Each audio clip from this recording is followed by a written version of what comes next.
नमस्कार, मैं ईशान चौधरी आप सभी फ्यूचर ऑफिसर्स का स्वागत करता हूं। 68वीं बीपीएससी परीक्षा को ध्यान में रखते हुए आज हम कुछ जीव विज्ञान के एमसीक्यू हल करेंगे। तो आइए हम शुरू करते हैं। प्रश्न नंबर 785 तक कल हम लोगों ने चर्चा कर ली थी। उसी श्रृंखला को आगे बढ़ाते हुए प्रश्न नंबर 786 आपके सामने है। आज से हम लोग थोड़ा सेक्शन वाइज जो है ना प्रश्नों को हल करने की कोशिश करेंगे। कल पीछे तक हम लोगों ने मिसलेनियस मिक्सअप किया था, आज से हम सेक्शन वाइज करेंगे। तो आज हम लोग लेके आए हैं आपके लिए डिफरेंट ब्रांचेज ऑफ साइंस, जो जीव विज्ञान की अलग अलग शाखाएं हैं उनके बारे में प्रश्न हैं। तो आज 40 से ज़्यादा हम लोग अलग अलग शाखाओं के बारे में जानेंगे, उन्हीं पर प्रश्न आधारित है। तो इससे क्या है, आपका धीमे धीमे हर सेक्शन जो है कवर हो जाएगा। ठीक है, और प्रश्नों को समझने में भी आपको आसानी होगी। तो आइए शुरू करते हैं। पहला प्रश्न है आपसे, वॉट इज़ लिथोट्रिप्सी। ठीक है, लिथोट्रिप्सी से आप क्या समझते हैं। आपके ऑप्शन दिए हुए हैं, कार्बन डेटिंग ऑफ स्टोन्स, पत्थरों की कार्बन डेटिंग। ऑप्शन बी दिया हुआ पत्थरों पर लिखने की कला। ऑप्शन सी दिया हुआ किरणों के माध्यम से गुर्दे की पथरी को टूटना, है ना, तोड़ना, breaking of kidney stones through rays. और option D trimming of stone for agriculture use, कृषि उपयोग के लिए पत्थर की काट छाँट। बताइए क्या हो सकता है। देखिए इसमें लिथोट्रिप्सी दिया हुआ है, तो लिथो का तो सीधा सीधा मतलब है कहीं ना कहीं पत्थर से लेखा जोखा है इसका। पर चारों ही ऑप्शन कहीं ना कहीं पत्थर से अपना संबंध रख रहे हैं। तो आइए एक करके इनको समझते हैं।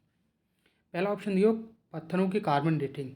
तो पत्थरों की जो कार्बन डेटिंग है ये होती है रेडियो एक्टिव की प्रक्रिया से, है ना, जिसको हम लोग रेडियो कार्बन डेटिंग भी बोलते हैं। क्या बोलते हैं, radio carbon dating. Radio carbon, है ना, कार्बन मतलब सी से डिनोट करेंगे ना इसे, हाँ, कार्बन डेटिंग। ये क्या करता है, पत्थरों की उम्र बताने में सहायता देता है कि कोई पत्थर है तो उसकी कितनी उम्र है। तो इसमें क्या होता है, हम लोग जो आइसोटोप यूज़ करते हैं वो है C14। C14 क्या होता है, जो सामान्यतः ये अनस्टेबल होता है ना, और समय के साथ धीमे धीमे ये C12 में बदल जाता है। तो कितनी मात्रा में C12 हो गया है और कितना C14 था, उसके हिसाब से अंदाज़ा लगा लिया जाता है। ठीक है, कि पत्थरों की उम्र कितनी होगी। ठीक है, तो प्रश्न जो 786 है इसका ए उत्तर तो नहीं होगा, अभी हमने देख लिया। ऑप्शन बी क्या कह रहा है, पत्थरों पर लिखने की कला। तो पत्थरों पर लिखने की कला को कहा जाता है हेरोग्लिफ्स, है ना। जो पाषाण युग में या जो पैलियोलिथिक एज में हमें अभिलेख प्राप्त होते हैं वो जो हैं सब क्या हैं, हेरोग्लिफ्स हैं, है ना। जो हमें सील मिली हैं हड़प्पा की खुदाई से, या हमें जो दीवार पर आकृतियाँ मिलती हैं जो खोद के बनाई जाती हैं, वो सब पत्थरों की लिखने की कला हायरोग्लिफ्स के भीतर आती है। ठीक है, तो ये भी लिथोट्रिप्सी नहीं है। देखिए मैं नाम लिखता जा रहा हूँ, उसको चाहें तो आप नोट कर सकते हैं, है ना, बाद में दिक्कत नहीं होगी फिर। हायरोग्लिफ्स, HIEROGLYPHS, ये ऐसे हिंदी में भी हेरोग्लिफ्स ही कहेंगे इसे, है ना। तो आप उसके हिसाब से लिख लीजिएगा। मेरी तो राइटिंग हिंदी की काफ़ी ख़राब है, इसलिए हिंदी में नहीं लिखता हूँ, है ना, उसके लिए माफ़ कीजिएगा। चलिए आगे बढ़ते हैं। ऑप्शन सी क्या कह रहा है आपका, ऑप्शन सी कह रहा है किरणों के माध्यम से गुर्दे की पथरी को तोड़ने की जो प्रक्रिया उसको लिथोट्रिप्सी कहते हैं। ठीक है, लिथो का मतलब हो गया पत्थर और ट्रिप्सी का मतलब हो गया तोड़ना। ठीक है, इससे इसको चाहें तो आप याद रख सकते हैं। ऑप्शन डी क्या कह रहा है, trimming of stone for agriculture use. तो इसका यहाँ कोई लेना देना नहीं। आमतौर पर पत्थर तोड़ना जो है कृषि के उपयोग के लिए, जैसे पहले जो पानी में संचालित जो पानी की ऊर्जा संचालित जो मिलें थी आटा पीसने की, उसमें मुख्यतः पत्थरों का उपयोग होता था, है ना। और या पहले जो कोलू का बैल चलता था तो उस समय भी पत्थर की जो मिल होती थी पीसने के काम आती थी, तब पत्थर का उपयोग होता था। ठीक है, तो इसका यहाँ लिथोट्रिप्सी से कोई लेना देना नहीं है। हम लोगों ने ए बी सी ऑप्शन को चर्चा कर ली। डी होगा नहीं, बी नहीं होगा, ए नहीं होगा, सही उत्तर होगा इसका ऑप्शन सी। ठीक है, आगे बढ़ते हैं। प्रश्न नंबर 787 आपके सामने प्रश्न पूछ रहा, the study of ageing is known as, उम्र बढ़ने के अध्ययन के का जो अध्ययन है उसको किस रूप में जाना जाता है। क्या ये एंथ्रोपोलॉजी है, क्या वो ये जर्नेटोलॉजी है, क्या ये लिम्नोलॉजी है, क्या ये थैनेटोलॉजी है। ठीक है, इसको देख लेते हैं। तो जो एंथ्रोपोलॉजी है इसके भीतर क्या देखते हैं हम लोग, इसके भीतर देखते हैं कि मनुष्य का जो विकास हुआ, कैसे बंदर से मनुष्य बना और उसके आसपास की जो उसने सोसाइटी डेवलप की है ना, उसके आसपास के जो चेंजेस हुए, जैसे उसने दीवार पे लिखना शुरू किया, जैसे कुल मिला के मानव का डेवलपमेंट कैसे हुआ, बंदर से आज का जो इंसान बना उसके बारे में जो लेखा जोखा वो एंथ्रोपोलॉजी के भीतर हम लोग पढ़ते हैं। तो इसमें उम्र बढ़ने का कोई संदर्भ नहीं है ना। ऑप्शन बी देख लेते हैं। ऑप्शन बी कह रहा है जर्नेटोलॉजी।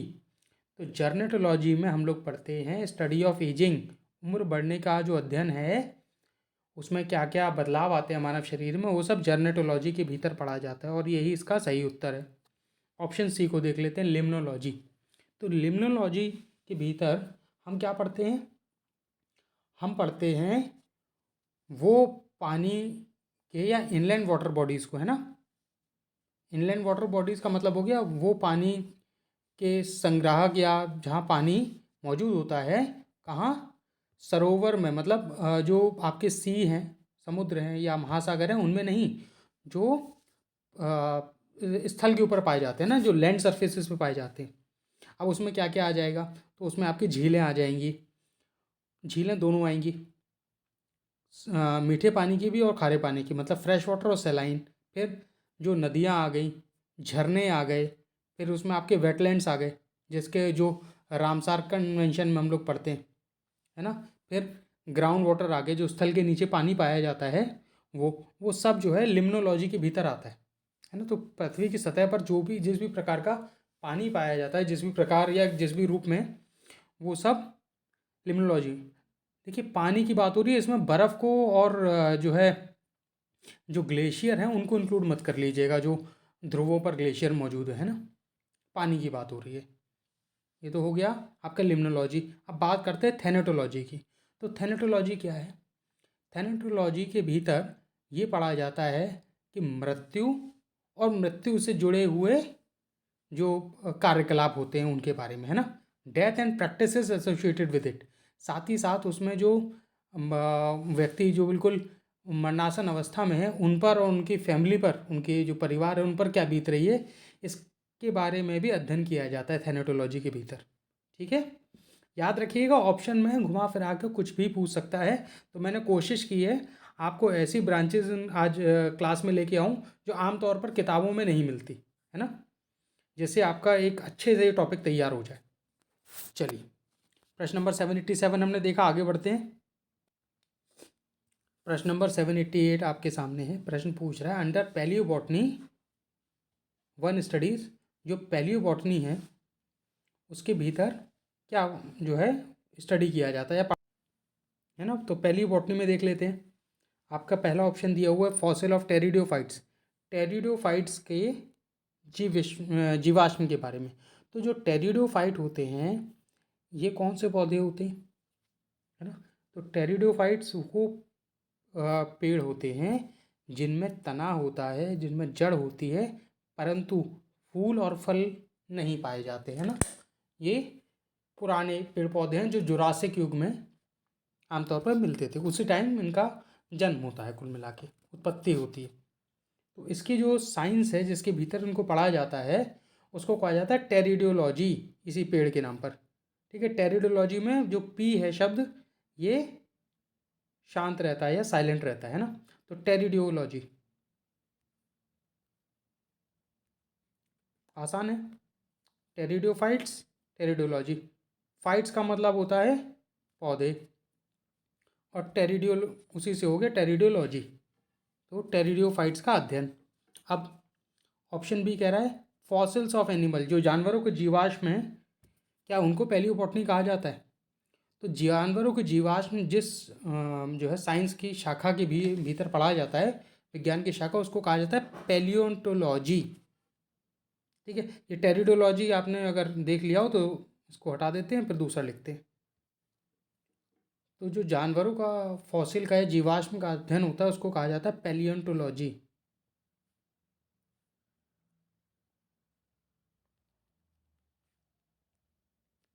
ठीक है, कंफ्यूज नहीं करेंगे पैलियो बॉटनी और पैलियोंटोलॉजी से। ठीक है, पौधों का जो जीवाश्म है वो पढ़ा जाता है पैलियो बॉटनी के अंदर। ठीक है, तो ये डी ऑप्शन हो जाएगा। और जानवरों का जो जीवाश्म है वो पढ़ा जाएगा पैलियोंटोलॉजी के अंदर। पैलियो का मतलब होता है बहुत पुराना। ठीक है, जो जीवाश्म का समय था, जीवाश्म आज के नहीं, सालों हजारों साल पुराने, तो पैलियो तो वो हो गया। और बॉटनी का मतलब हो गया पौधे, तो पौधों के जीवाश्म, पुरातत्व जो पौधे थे उनका जीवाश्म का जिसमें अध्ययन वो पैलियो बॉटनी, और पुरातत्व जो जीव थे उनके जीवाश्म अगर देखे जाएं, फॉसिल्स देखे जाएं, तो उनका कहा जाएगा पैलियोंटोलॉजी। ठीक है, समझ में आ गया होगा, आगे बढ़ते हैं। देखिए ध्यान से सुनिएगा, ज़रा ज़रा सा फ़र्क है और वहीं जो है एग्ज़ाम में आपको फंसा लेगा क्वेश्चन, है ना। तो ध्यान से इनको चाहे तो लिखते जाइएगा अपने पास कॉपी में। आगे बढ़ते हैं। प्रश्न नंबर 789 आपके सामने है। प्रश्न नंबर 789 पूछ रहा है find the odd one out, जिसमें से विषम है उसको अलग करना है। आपके ऑप्शन क्या क्या दिए हुए हैं? आपके ऑप्शन दिए पैथोलॉजी, ऑप्शन बी आपका दिया हुआ फिजियोलॉजी, ऑप्शन सी आपका दिया है साइकोलॉजी, ऑप्शन डी दिया है साइकोलॉजी फाइकोलॉजी। ठीक है, अब इसमें अलग अलग देख लेते हैं। तो पैथोलॉजी का मतलब हो गया, पैथोलॉजी विज्ञान की वो शाखा है जिसके भीतर मानव के जो अंग हैं, उसके ऊतक हैं, उसके जो शरीर में बहने वाले स्राव जो फ्लूइड्स हैं उनका अध्ययन किया जाता है ना। और उनसे ये पता लगाया जाता है कि मानव शरीर में कौन सा रोग है या कौन सी डिसीजेज हैं। तो एक इसमें देखते हैं पैथोलॉजी में। ठीक है, फिजियोलॉजी में क्या देखते हैं? तो जो फिजियोलॉजी होता है उसमें केवल आपका जो बाहरी तत्व है, आपके जो अंग हैं, उनसे देखा जाता है कि जो जीवित है जानवर, जिसमें मनुष्य भी आते हैं, वो किस प्रकार से अपने आसपास के जो वातावरण है या जो एनवायरनमेंट है उसमें वो कैसे फंक्शन कर रहा है, कैसे काम कर रहा है। ठीक है, ये देखा जाता है फिजियोलॉजी। और देखा भी होगा जब कभी कोई नस वस खिंच जाती है या चोट लग जाती है तो फिजियोलॉजिस्ट आता है ना, फिजियोलॉजी की थेरेपी ली जाती है, जिसको हम लोग अपनी आमतौर की भाषा में कहते हैं मालिश करने वाला, वो कुल मिला के फिजियोलॉजिस्ट होता है ना। ये हो गया। फिर ऑप्शन सी आ रहा है साइकोलॉजी। तो अभी तक हम ये देख रहे हैं दोनों किसकी, विज्ञान की शाखाएं हैं ना, विज्ञान की। तो उसको वी से लिख देते हैं, मान लीजिए वी है, काफ़ी गंदा हो गया वैसे तो, चलिए। तो ये विज्ञान के भीतर आ गया। ऑप्शन सी जो साइकोलॉजी है, तो साइकोलॉजी के भीतर पढ़ा जाता है किस चीज़ को, कि मनुष्य कैसे सोचता है, कैसे व्यवहार करता है और उसको क्या फील करता है ना।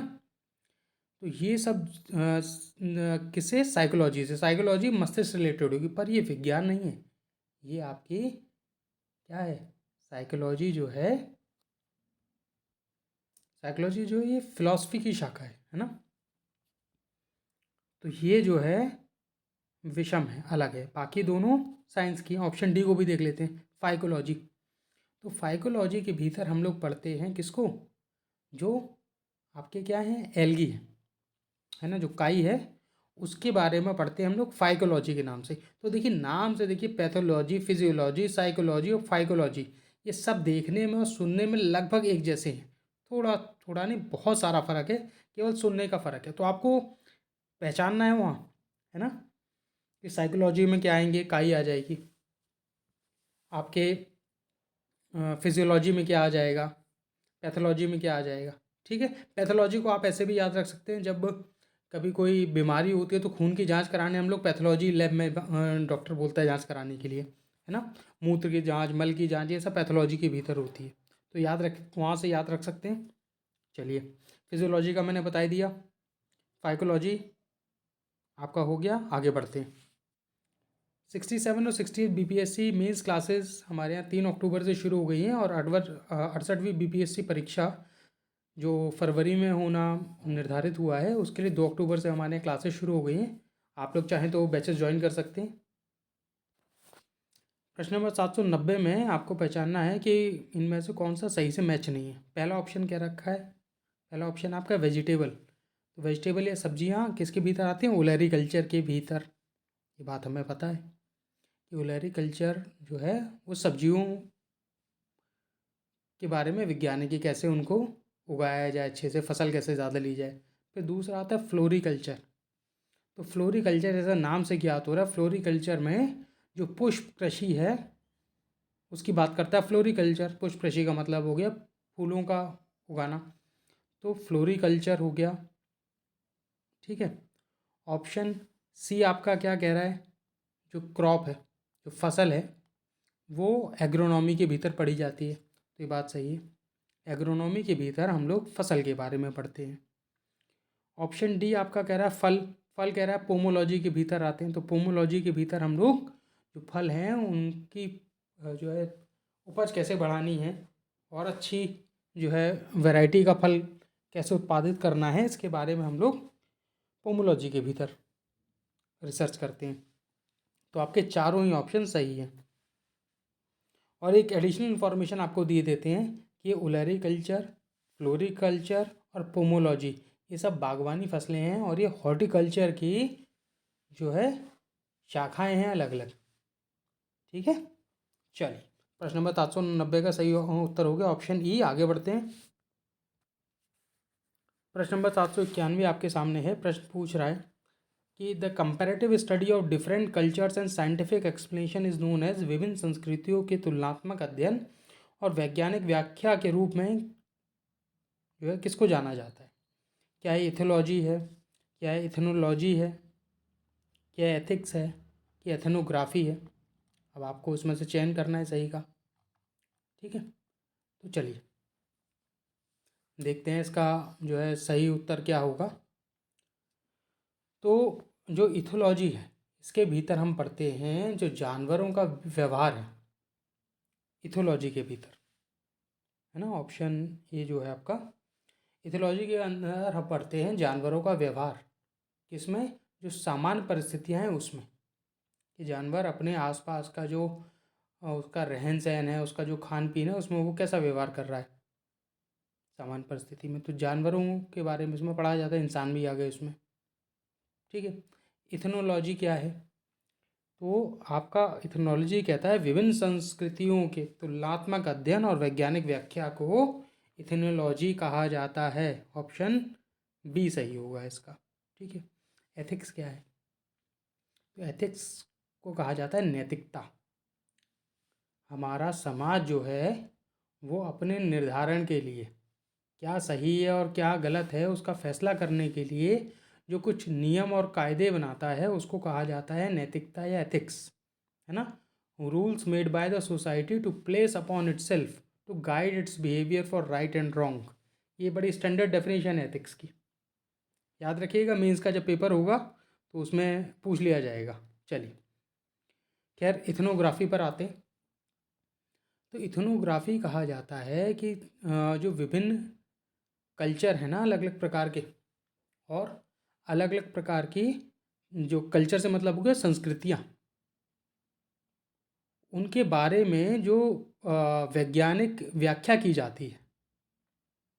ठीक है, देखिए इथनोलॉजी में क्या है, तुलनात्मक अध्ययन होता है, और इथनोग्राफी में एक व्याख्या होती है कुल मिला के कि कौन सी जनजाति कहाँ पाई जाती है, कौन सी जो है अलग अलग संस्कृतियों में क्या क्या होता है। जैसे मान लीजिए जो यूरोपीय कल्चर है वो कैसा है, जो भारतीय संस्कृति है वो कैसी है, अफ्रीका के लोग कैसे जो है रहते हैं, तो वो सब आता है इथनोग्राफी में। ठीक है, प्रश्न नंबर 791 हमने देखा। आगे बढ़ते हैं। प्रश्न नंबर 792 आपके सामने है। प्रश्न नंबर 792 कह रहा है द वर्मी कल्चर, जो वर्मी कल्चर होता है उसमें किस कीड़े का प्रयोग होता है? वर्मी कल्चर का आपने नाम सुना होगा। तो क्या है थ्रेड वॉर्म है, क्या है मैगेट है या भुनगा? ऑप्शन सी आपका कह रहा है क्या है रेशम कीट है, क्या है केंचुआ है, या उपरोक्त में से कोई नहीं? तो पहले क्या करते हैं सवाल को देख लेते हैं और फिर इससे रिलेटेड बहुत अच्छी रोचक जानकारी आपको बताएंगे। ठीक है, तो जो वर्मी कल्चर है ये कुल मिला के केचुआ जो होता है उसका उपयोग किया जाता है। केचुए को बोला जाता है किसान का मित्र, है ना।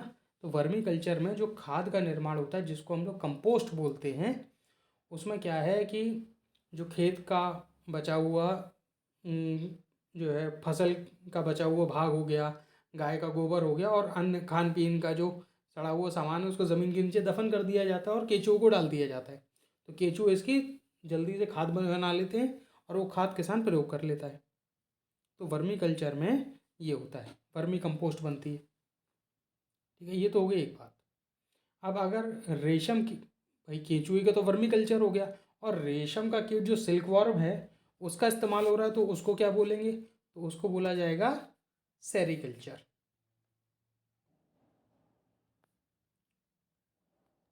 सेरीकल्चर, ठीक है, हिंदी में भी सेरीकल्चर ही कहेंगे। तो ये ऑप्शन सी की बात हो गई। अब मैगेट की बात सुनिए। मैगेट बड़ा रोचक है, ये मैंने जानबूझ के यहाँ डाला हुआ है, इसमें कारण है उसका। जो मैगेट होता है ना, तो मैगेट क्या होता है? जो मक्खी होती है हमारे घर में, वो मक्खी का लार्वा होता है। लार्वा मतलब एक छोटा सा कीड़ा होता है सफ़ेद रंग का, वो आगे चल के मक्खी में बदल जाता है, जो घर में हाउस फ्लाई हमारे यहाँ रहती है। तो मैगेट में इसका जो लार्वा है उसको क्या करते हैं, शरीर पर छोड़ देते हैं इंसान के, है ना, एक तरह की ये थेरेपी। और ये मक्खी का क्या करता है, जो भुनगा है, ये उस जगह कार्य करता है कहाँ, जहाँ पर कोई रोग हो गया है, ठीक है, जो सही नहीं हो रहा है, तो वहाँ पर ये क्या करता है, जो आसपास के मृत कोशिकाएं हैं, जो मृत ऊतक हैं, ये उनको खा के साफ कर देता है, वो ख़त्म हो जाते हैं और शरीर पर दवाई ववाई लगा के ठीक हो जाता है। तो वहाँ काम आता है इसका, मैगेट का।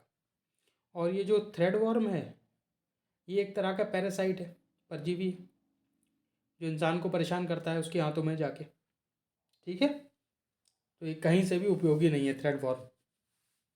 प्रश्न नंबर 792 हमने देख लिया, आगे बढ़ते हैं। प्रश्न नंबर 793 आपके सामने है, ये पूछ रहा है हाइड्रोपोनिक्स के बारे में। हाइड्रोपोनिक्स क्या है? तो देखिए, हाइड्रो से आप हो सकता है कंफ्यूज हूँ थोड़ा सा, तो कि हाइड्रो है तो मतलब पानी से कुछ लेना देना होगा, ये बात हमें कुछ कुछ समझ में आ रही है। तो ये देख लेते हैं। कह रहा है पानी का जो अध्ययन है उसको हाइड्रोपोनिक्स कहा जाता है, ठीक है। ऑप्शन बी आपका कह रहा है कि जो है प्लांट को मिट्टी के बगैर पोषक तत्व पहुंचाना, है ना, मिट्टी संवर्धन बिना संयंत्र। कहने का मतलब है मिट्टी, भाई पेड़ को या पौधे को जितने भी पोषक तत्व मिलते हैं वो मिट्टी के द्वारा मिलते हैं, तो उनके बगैर अगर उगाया जाए तो उसको हाइड्रोपोनिक्स कहते हैं। ये बात सही है, मिट्टी के बगैर। अब इसमें क्या होता है कि नालियाँ बना दी जाती हैं। जैसे आप लोगों ने ग्रीन हाउस देखा होगा, तो ग्रीन हाउस में क्या होता है, एक बड़ा सा जो है संयंत्र जो है एक बना लेते हैं, बड़ी सी कोठरी तो नहीं कहेंगे, बड़ा सा गोडाउन कह लीजिए, जिसमें ऊपर से रोशनी आती है सूर्य की और अंदर ही उसमें तापमान को नियंत्रित करती है। तो उसमें क्या होता है कि अलग अलग ना प्लास्टिक की लंबी लंबी नालियाँ बना दी जाती हैं, या कांच की कह लीजिए, उसमें निरंतर पानी बहता रहता है और पानी में पोषक तत्व डाल दिए जाते हैं। जैसे जो खाद होती है उसको घुलनशील रूप में पानी में मिला दिया जाता है और पेड़ उससे निरंतर पानी और पोषक तत्व सोखते रहते हैं, तो मिट्टी की आवश्यकता नहीं होती। ऐसे को कहा जाता है हाइड्रोपोनिक्स, ठीक है। अब प्लांट विदाउट वाटर, तो पानी के बिना पौधे कैसे उगाए जाएंगे फिर? तो पानी के बिना जो पौधे उगाए जाते हैं वो उगाए जाते हैं हवा में, जिनको कहा जाता है एरोपोनिक्स। इसी से मिलता जुलता है, इसीलिए मैं ले आया ऐसे। एरोपोनिक्स में क्या होता है ना, सीधे सीधे पानी ना देके क्या करते हैं, ओस के माध्यम से पेड़ को पानी पहुंचाते हैं, ठीक है, मिस्ट के माध्यम से। ये तो वो कहा जाता है एरोपोनिक्स। अब मृदा संरक्षण का हाइड्रोपोनिक्स से कोई लेना देना नहीं है, तो इसका सही उत्तर होगा ऑप्शन बी। आगे बढ़ते हैं। जनमनी IAS एकेडमी BPSC 67 और 68 के लिए लेके आया है मेंस टेस्ट सीरीज़, जिसमें GS के टेस्ट हमारे यहाँ 2 अक्टूबर से शुरू हो गए हैं और ऑप्शनल की क्लासेस 1 अक्टूबर से शुरू हो गई हैं। History, geography, PSIR, philosophy, LSW, home science, sociology के लिए यहाँ 20 टेस्ट पूर्ण रूप से डिस्कशन के साथ कराए जाएंगे। आप लोग अधिक जानकारी के लिए 800-2255-08 पर कॉल करके अधिक जानकारी प्राप्त कर सकते हैं। प्रश्न नंबर 794 आपके सामने प्रश्न पूछ रहा है कि जो फिलेटिस्ट हैं वो क्या करते हैं, है ना। एक जैसे पोस्टमैन होता है, दूध वाला होता है, इसी तरह जो है एक कैटेगरी है लोगों की जो कुछ पर्टिकुलर काम करते हैं, उनको फिलेटिस्ट बोला जाता है। जैसे हम लोग साइंटिस्ट बोलते हैं, डॉक्टर बोलते हैं, उस तरह से दूध वाला तो अच्छा उदाहरण नहीं रहेगा, ठीक है। चलिए, आपका ऑप्शन इसमें दिए हुए पक्षियों के जो चित्र एकत्रित करता है उसको फिलेटिस्ट बोलते हैं। तो ये तो नहीं है इसका। ऑप्शन बी कह रहा है सिक्के जो एकत्रित करता है, तो ये भी नहीं है। जो सिक्के एकत्रित करता है उसको कहा जाता है न्यूमिस्मैटिक्स। लिख देता हूँ।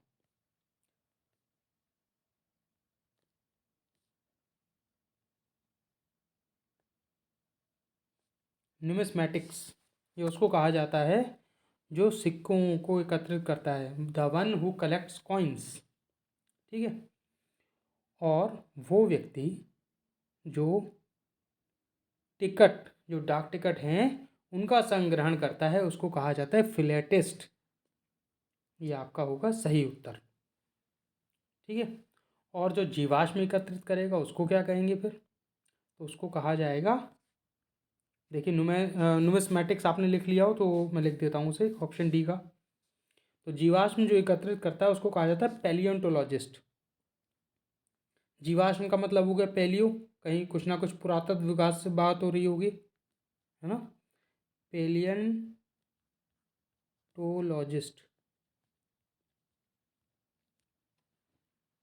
किसको? जो जीवाश्म एकत्रित करेगा। ठीक है। प्रश्न नंबर 794 का सही उत्तर होगा ऑप्शन सी। हम लोग आगे बढ़ते हैं।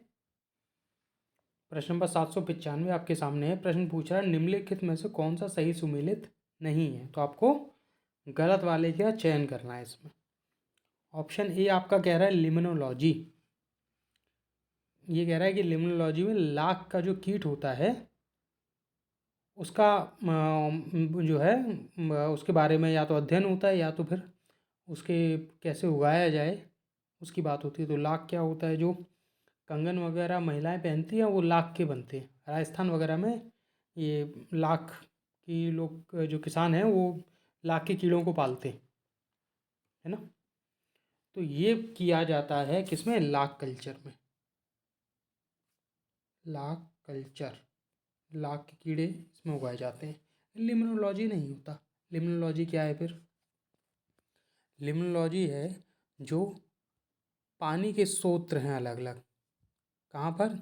ज़मीन पर पाए जाने वाले, जैसे आपका नदियाँ हो गई, तालाब हो गए, आपकी झीलें हो गई, आपके झरने हो गए, वो सब लिम्नोलॉजी के भीतर पड़े जाते हैं। तो ये नहीं होगा आपका ऑप्शन, नहीं का चयन करना था, ये ऑप्शन सही है। आगे बढ़ते हैं। एपीकल्चर। एपीकल्चर में मधुमक्खी पालन होता है ना। हनी बी जो है, मधुमक्खी पालन जो है वो एपीकल्चर के भीतर होता है, तो ये ऑप्शन सही है आपका। ज़्यादा सुमेलित है कुल मिला के। ऑप्शन सी कह रहा है सेरीकल्चर, तो अभी हमने पीछे बात की, सेरीकल्चर का मतलब होता है रेशम के कीड़ों का पालन। ठीक है। ऑप्शन डी कह रहा है सिल्वी कल्चर, तो सिल्वी कल्चर में वन का कैसे विकास हो रहा है और वन का देखभाल कैसे करनी है वो सिल्वी कल्चर के भीतर पढ़ा जाता है। इस सिल्वी कल्चर को सेरीकल्चर से कंफ्यूज मत कीजिएगा, इसीलिए मैंने सी और डी में इसको डाला है कि कंफ्यूजन ना हो। अक्सर जो है सेरीकल्चर और सिल्वी कल्चर सुनने में एक जैसे लगने लगते हैं। ठीक है। सिल्वी को सिल्वर वगैरह से कंफ्यूज भी मत कीजिएगा, सिल्वर से उसका कोई लेना देना नहीं है। ठीक है। चलिए, प्रश्न नंबर 795 हमने देखा, आगे बढ़ते हैं। प्रश्न नंबर 796 आपके सामने प्रश्न पूछ रहा है कि एक्सोबायोलॉजी के तहत किस चीज़ का अध्ययन किया जाता है? तो क्या है? ब्रायोफाइट्स हैं। तो एक्सोबायोलॉजी में ब्रायोफाइट्स का तो अध्ययन नहीं होता। ठीक है। तो किसका, ब्रायोफाइट्स का अध्ययन किसके भीतर होता है? तो ब्रायोलॉजी के भीतर।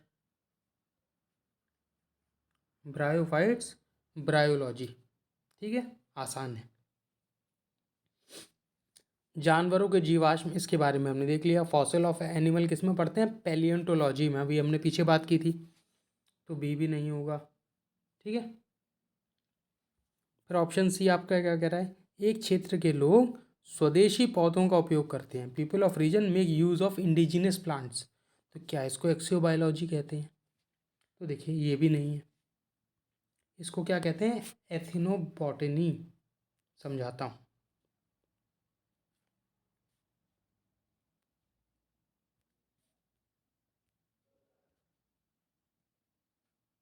देखिए, जो इंडिजिनस प्लांट्स उनको कहा जाता है ऐसे पेड़ पौधे जो किसी एक पर्टिकुलर जगह पर ही मिलते हैं। जैसे कुछ हमारे यहाँ पेड़ पौधे हैं जो केवल वेस्टर्न घाट में ही मिलेंगे, है ना, जो साइद्री वाला इलाका है, और विश्व में कहीं और नहीं मिलती। तो वहाँ के आसपास जो जनजातियाँ रहती हैं वो उन्हीं पर निर्भर करती है। तो क्या हो गए, तो ऐसी प्रजाति को बोला जाता है एथनिक, है ना। किसी कोई ऐसी जनजाति जो किसी एक जगह पर मूलतः पाई जाती है, इसको कहा जाता है एथनिक। तो एथनिक से बन गया एथनो, और बॉटनी से मतलब हो गया पेड़। ठीक है, इसको ऐसे समझिए। तो एथनो बॉटनी, ऐसे जो है लोग जो किसी एक जगह पर रहते हैं और वहाँ पर मूलभूत रूप से जो पौधे पाए जाते हैं उन पर निर्भर करते हैं, उसको कहा जाता है एथनो बॉटनी। बड़ा सरल करके समझाया है, चीज़ें याद रह जाएं आपको इसलिए। ऑप्शन डी क्या कह रहा है, अन्य ग्रहों पर जीवन की क्या प्रकृति हो सकती है, nature of life on other planets. इसको कहा जाता है एक्सोबायोलॉजी। ठीक है, एक्सो का मतलब हो गया पृथ्वी के अलग से, पृथ्वी के बाहर, है ना, और बायोलॉजी हो गया पेड़ पौधे या जीवन। ठीक है, तो जीवन की प्रकृति अन्य ग्रहों पर कैसी होगी ये हम पढ़ते हैं एक्सोबायोलॉजी पर, जिसकी नासा खोज कर रहा है मार्स पर, और ग्रहों पर भी उसने अपने अलग अलग भेजे हैं जो है रोबोट्स वगैरह भेजे हैं ना। जैसे मार्स पे मार्स रोवर भेजा हुआ है, कैसिनी सैटर्न के लिए भेजा था। चलिए, शनि ग्रह के लिए प्रश्न नंबर 796 का सही उत्तर क्या हो जाएगा फिर, ऑप्शन डी। सी के लिए ये हो गया, ए के लिए ये हो गया, और जीवन के जिस्म जीवाश्म पैलियोंटोलॉजी वो हमने पीछे समझ लिया था। आगे बढ़ते हैं। प्रश्न नंबर 797 आपके सामने है। प्रश्न नंबर 797 आपसे पूछ रहा है कि पेडोलॉजी किसके अध्ययन से संबंधित विज्ञान है ना। पेडोलॉजी से हम क्या समझते हैं, तो पेडोलॉजी क्या प्रदूषकों के बारे में पढ़ना है, या पृथ्वी की परतों के बारे में जानने से संदर्भित है, क्या ये मिट्टी से संदर्भित है, क्या ये बीज से संबंधित है, या उपरोक्त में से कोई नहीं। तो देखिए आइए समझते हैं। पेडोलॉजी है आपका मिट्टी या सॉइल से रिलेटेड, जो मृदा होती है। ठीक है, अगर ये हो गया, सीधा सीधा है, समझने वाला क्या है इसमें, बाकियों की बात करेंगे अब। पृथ्वी की परतों के बारे में जिसमें पढ़ा जाता है उसको बोलते हैं जियोलॉजी। जियो मतलब पृथ्वी, और लॉजी मतलब उसका अध्ययन। पृथ्वी की परतों का अध्ययन होगा तो उसको कहा जाएगा जियोलॉजी, और बीजों का अध्ययन होगा तो उसको क्या कहा जाएगा, उसको कहा जाएगा स्पर्मोलॉजी।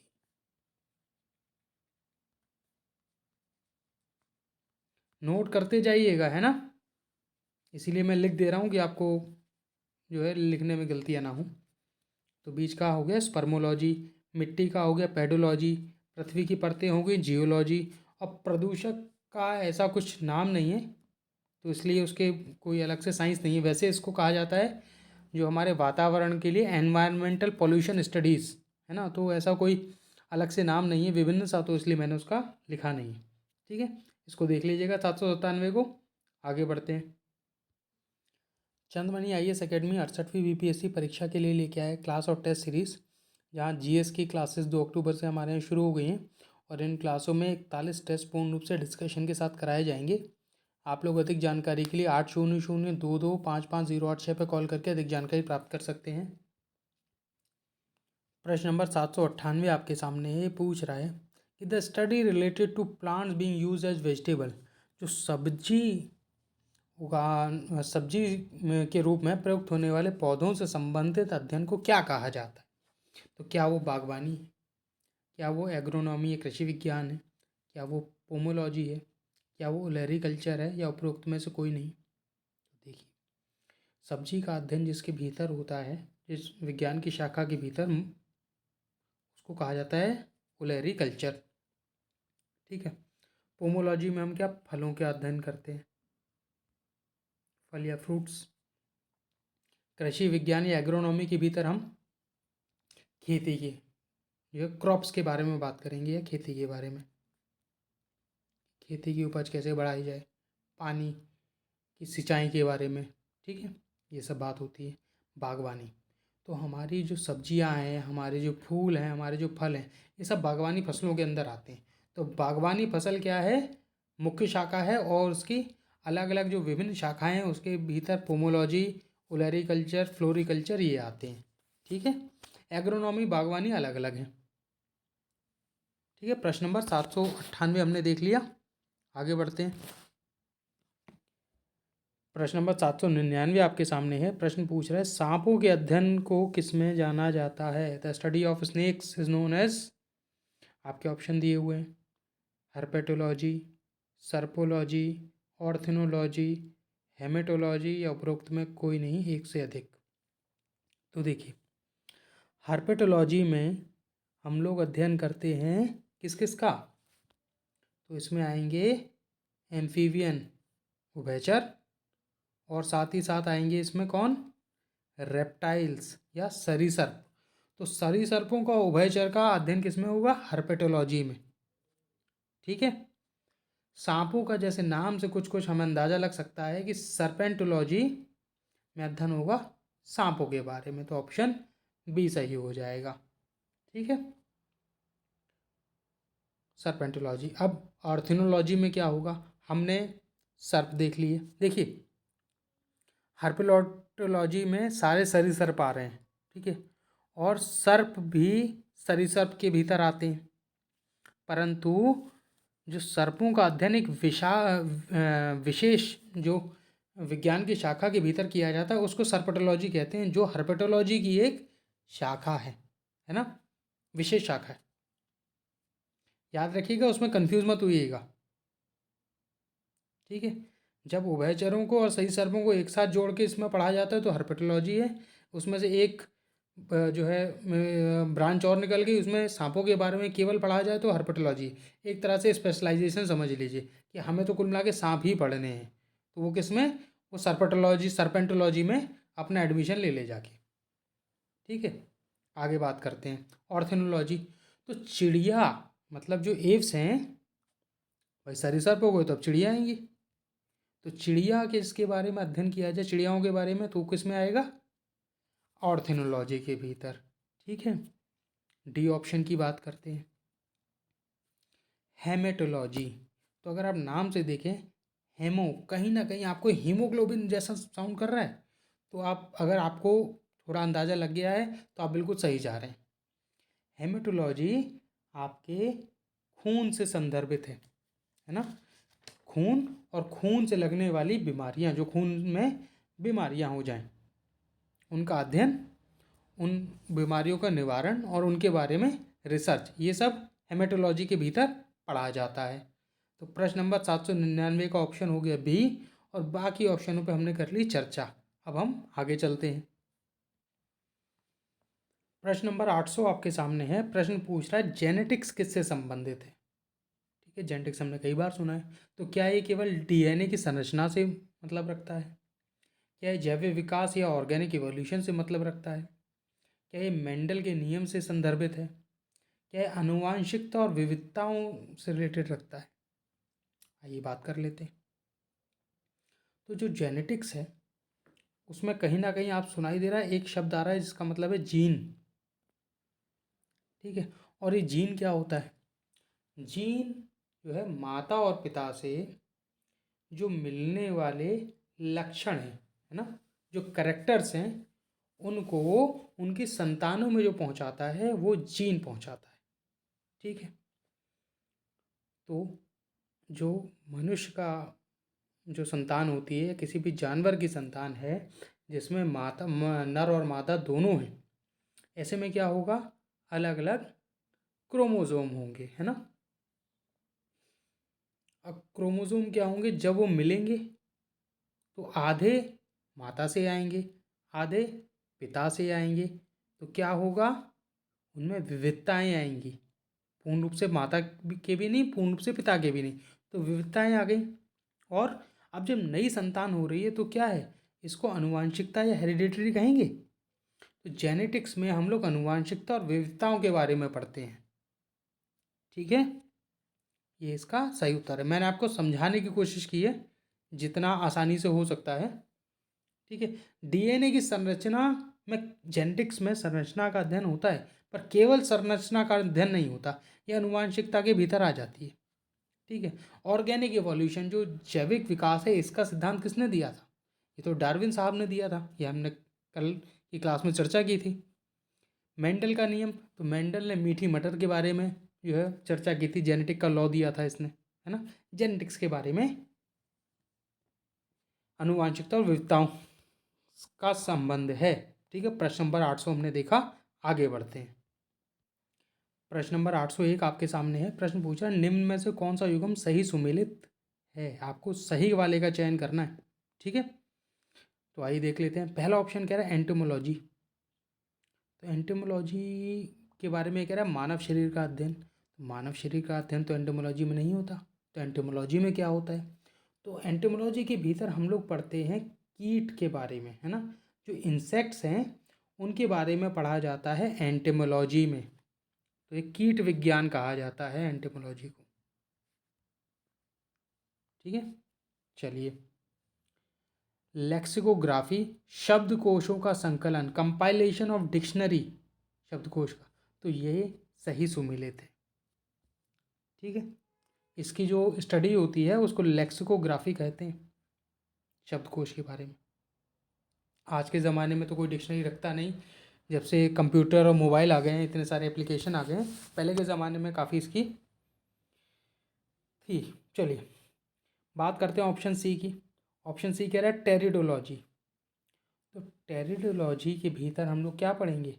टेरिडोफाइटा के बारे में। अभी हमने पीछे चर्चा की थी। ऐसा पौधा जिसमें बीज और फूल नहीं आते, तना होता है, जड़ होती है, पत्तियाँ होती हैं, है ना। और ये डायनासोर के ज़माने के पेड़ हैं। ठीक है। टेरिडोलॉजी उसकी अध्ययन करती है। आगे बढ़ते हैं। हिस्टोलॉजी क्या है?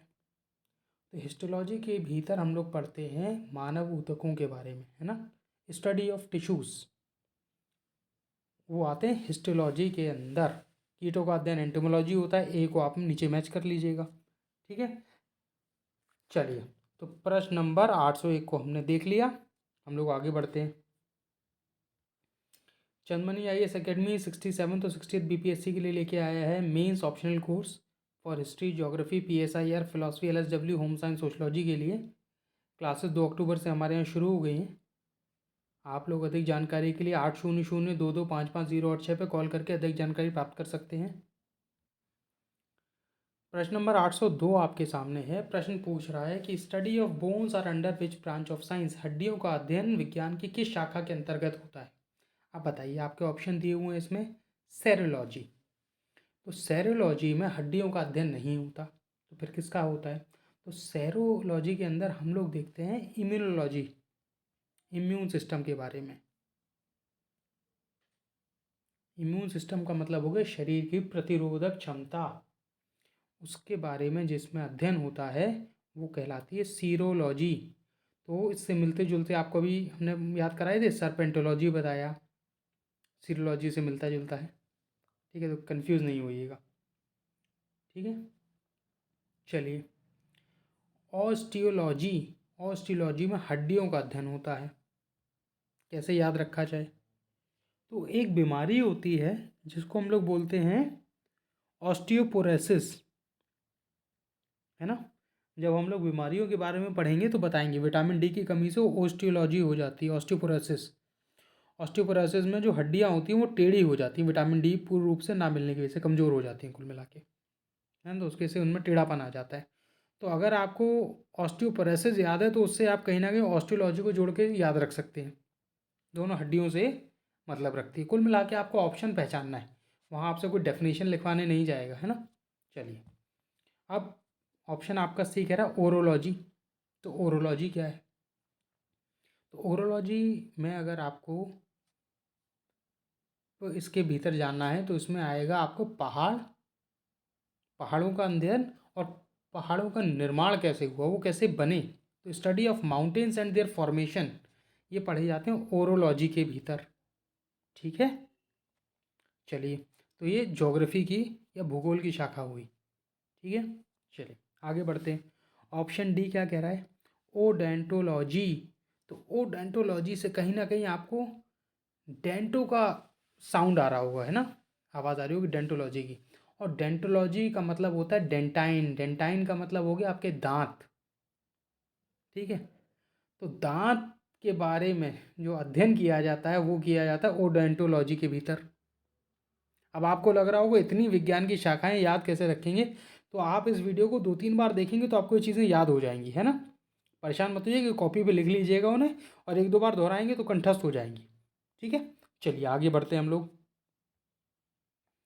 प्रश्न नंबर 803 आपके सामने प्रश्न पूछ रहा है, कीटों के वैज्ञानिक अध्ययन को किस रूप को जाना जाता है, किस नाम से, तो बताइए। क्या ये टॉक्सिलॉजी है, क्या ये इथोलॉजी है, इचोलॉजी है, क्या ये एंटेमोलॉजी है, क्या ये मेल्कोलॉजी है, या उपरोक्त में से कोई नहीं। तो देखिए, टॉक्सिकोलॉजी को अगर आप ध्यान से पढ़ेंगे तो टॉक्सिकोलॉजी का कहीं ना कहीं मतलब निकला टॉक्सिक, और टॉक्सिक का मतलब हो गया ऐसी चीज़ें जो हमारे शरीर के लिए नुकसानदायक है, जैसे विष।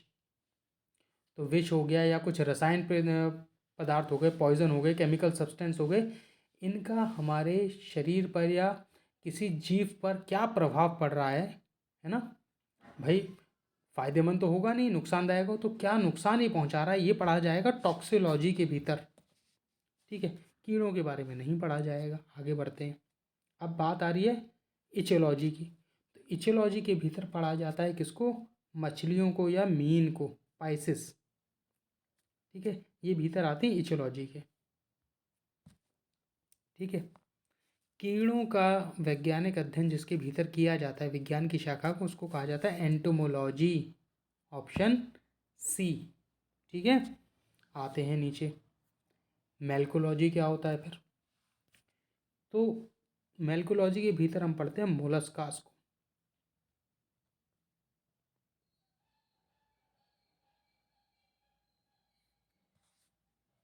मोलस्कास एक फाइलम है ना। जो जंतु विज्ञान हम पढ़ते हैं उसमें जो वर्गीकरण होते हैं उसमें मोलस्कास आते हैं, जिसके भीतर ऑक्टोपस आती है, ठीक है। ऑक्टोपस एक मोलस्का है, ठीक है। इसके जो अध्ययन किया जाता है वो मेल्कोलॉजी के भीतर किया जाता है, ठीक है। चलिए आगे बढ़ते हैं। प्रश्न नंबर 804 आपके सामने प्रश्न पूछ रहा है, मधुमक्खियों का उपयोग जिस में किया जाता है उसका आपको नाम बताना है। तो अभी हमने पीछे चर्चा की थी, मधुमक्खी किसके भीतर आती हैं, एपीकल्चर के भीतर, ठीक है। जी हाँ। आगे बढ़ते हैं।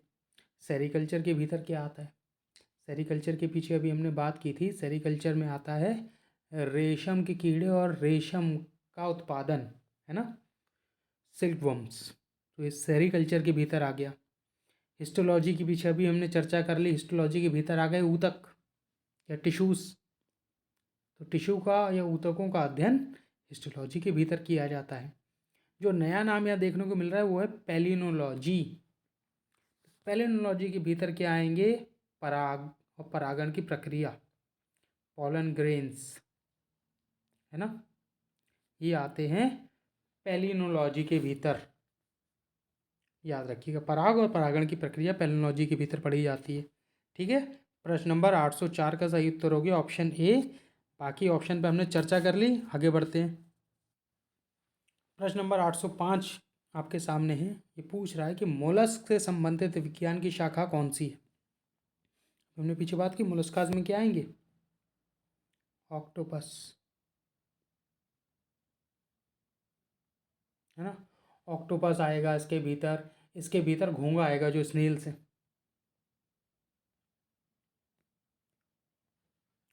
ठीक है। बात करते हैं, तो मायोलॉजी के भीतर कौन आएगा, बताइए। मायोलॉजी के भीतर आएंगी मांसपेशियाँ, जो आपकी मसल्स हैं। तो मसल्स या मांसपेशियों का अध्ययन जिस विज्ञान की शाखा में किया जाता है उसको कहते हैं मायोलॉजी, ठीक है। माइकोलॉजी की बात करते हैं, तो माइकोलॉजी की अध्ययन किया जाता है किसके अंदर, इसके भीतर आते हैं फंगस, ठीक है। ठीक है, माइकोलॉजी के भीतर आते हैं फंगस या कवक, ठीक है। इसको मैं यहाँ लिख देता हूँ कवक। आगे बढ़ते हैं। मैमोलॉजी, तो मैमोलॉजी ऐसा नाम बता रहा है, मैमोलॉजी के भीतर आएंगे स्तनधारी या मैमल्स, ठीक है। और मोलेकुलॉजी के भीतर आएंगे मोलस्कास, अभी हमने पीछे भी चर्चा की थी इसकी। ठीक है, नाम बहुत मिलते जुलते हैं इसलिए प्रश्न उठाया गया है, बिल्कुल एक जैसे लगभग सुनने में लिखते हैं, मायोलॉजी, माइकोलॉजी, मैमोलॉजी, मेलकोलॉजी, है ना, तो इनको ध्यान से पढ़ लीजिएगा। चलिए आगे बढ़ते हैं। चंदमनी IAS एकेडमी BPSC 68वीं परीक्षा के लिए लेके आया है क्लास और टेस्ट सीरीज़, जो 2 अक्टूबर से हमारे यहाँ शुरू हो गई हैं। आप लोग अधिक जानकारी के लिए 800-2255-55086 पर कॉल करके अधिक जानकारी प्राप्त कर सकते हैं। आज हम लोगों ने प्रश्न 805 तक चर्चा कर ली है। एक सेक्शन हम लोगों ने आज पूरा किया है विज्ञान की शाखाओं के बारे में। तो कल हम लोग फिर मिलते हैं, किसी नए सेक्शन को उठाएंगे और उस पर चर्चा करेंगे। ठीक है, तब तक के लिए आप सभी का धन्यवाद।